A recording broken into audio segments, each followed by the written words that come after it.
खूप वर्षापूर्वीची ही गोष्ट आहे.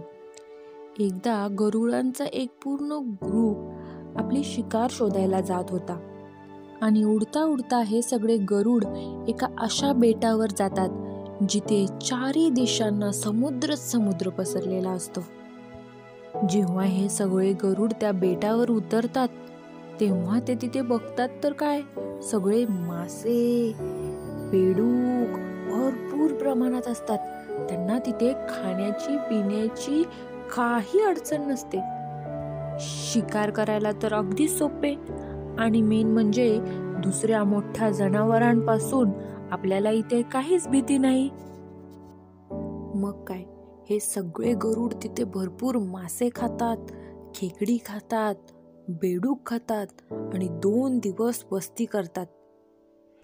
आणि आता सगळ्या गरुडांना ही जागा तर खूपच आवडली होती.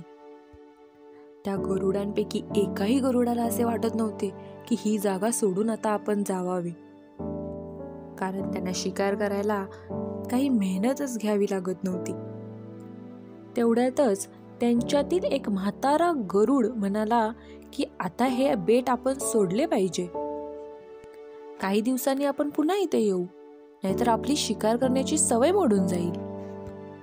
पण कोणत्याही गरुडाला तिथून जावेसे वाटतच नव्हते. सगळे गरुड त्या म्हाताऱ्या गरुडाला म्हणाले, नाही नाही, आम्ही नाही येणार.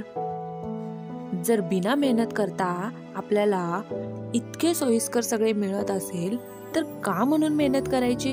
तुम्हाला जायचे तर जावा, आम्ही येणार नाही.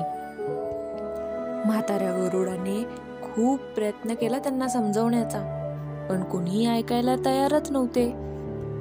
मग काय, ते म्हातारे गरुड एकटेच उडून दुसरीकडे निघून गेले. मग थोड्या वेळाने म्हणजेच 1 वर्षांनी जेव्हा ते म्हातारे गरुड पुन्हा त्या बेटावर आले तेव्हा त्याने पाहिले तर बेटाचा नजाराच काही वेगळा होता, अत्यंत भयानक. काही गरुड मृत्युमुखी पडले होते, तर काही जखमी पडले होते. काहींची शरीर तशीच सडक पडली होती. मग तो एका जखमी झालेल्या घायाळ अशा गरुडाजवळ जातो आणि त्याला विचारतो, हा सगळा काय प्रकार आहे?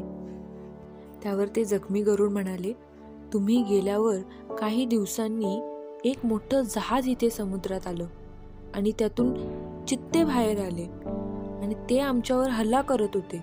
आम्ही पळण्याचा उडण्याचा प्रयत्न केला, पण वजन वाढल्यामुळे आम्हाला उडता येईना आणि आमचे पंजे नखं सुद्धा खूप कमजोर झाली होती.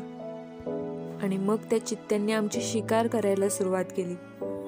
मला आता समजून आले की आपण जर कुठल्या एका कम्फर्ट झोनमध्ये गेलो तर त्याच्यातून बाहेर येणं खूप अवघड असतं आणि त्यामुळे आपण संकटांचा सामनाच करू शकत नाही.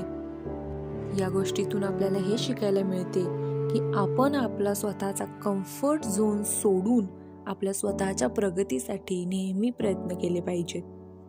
गोष्ट आवडली असेल तर आपल्या मराठी स्टोरी टीव्हीला लाईक करा, शेअर करा आणि सबस्क्राईब करा.